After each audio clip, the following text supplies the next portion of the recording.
বর্তমান বিশ্বের সবচেয়ে বড় রক্তখেকু এবং ইসলাম বিদ্বেষী হচ্ছে নরেন্দ্র মোদী। সন্দেহ আছে? এমন দুঃসাহসে আমাদের কি ঘরে বসে থাকার সুযোগ আছে? 5 আগস্টের আগে যেভাবে সকল শ্রেণী পেশার মানুষ দেশের ভালোবাসা নিয়ে আমরা রাজপথে নেমেছি, যদি আল্লাহর কসম করে বলি আগামীকালকেই হেফাজতের পক্ষ থেকে যদি ডাক আসে, একটা মানুষ ঘরে বসে থাকার অপশন নাই। 5 আগস্টের মতো, 1971-এর মতো, 1952-এর মতো যার যা আছে তাই নেমে যেতে হবে। ঠিক কিনা বলেন? বাংলাদেশের মুসলমান যদি মুতে দেয়, ভারতের দালালেরা বেশি গিয়ে ভারতে পড়তে বাধ্য। ঠিক কিনা বলেন? আমরা এখনো পর্যন্ত নীরব আছি, নিস্তব্ধ আছি।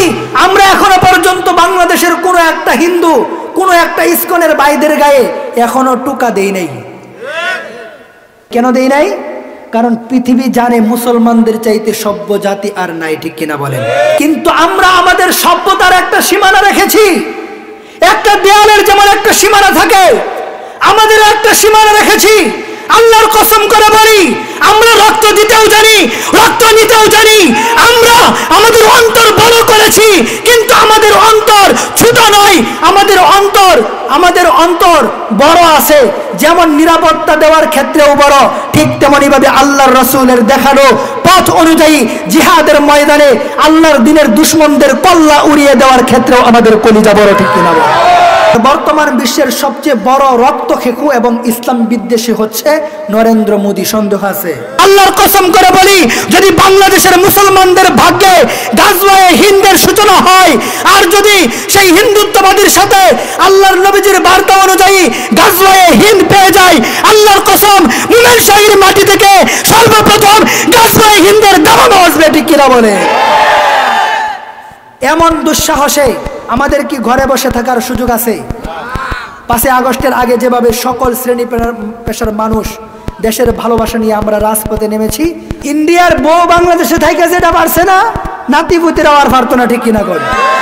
বউ গেছে, বাচ্চারাও যাইবো। ঠিক কিনা কন? লাফালাফি করবা, ঠ্যাং ভেঙে দিবে বাংলাদেশের জনগণ। ঠিক কিনা বলেন? আলহামদুলিল্লাহ আমরা দাঙ্গায় যাই নাই, তাই বলে আবার ঘুমায়ও গেছি না। ঠিক কিনা কন? সজাগ আছি। প্রয়োজনে আলোচনা চলছে, পরামর্শ চলছে।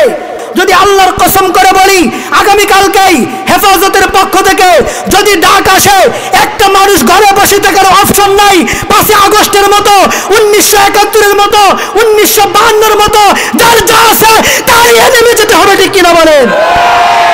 বন্ধুরা আমার, দেশের পরিস্থিতি ভালো না, বৈশ্বিক পরিস্থিতি ভালো না, মুমিনের ইমানের হালত ভালো না, সমাজের অবস্থা ভালো না।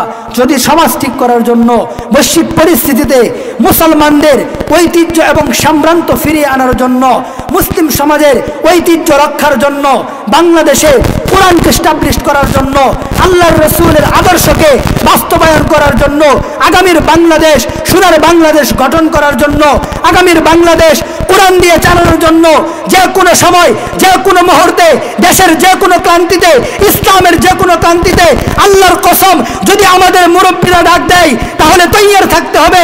আবু বকরের মতো ঘরের দরজায় পিঠ লাগিয়ে অপেক্ষা করতে হবে।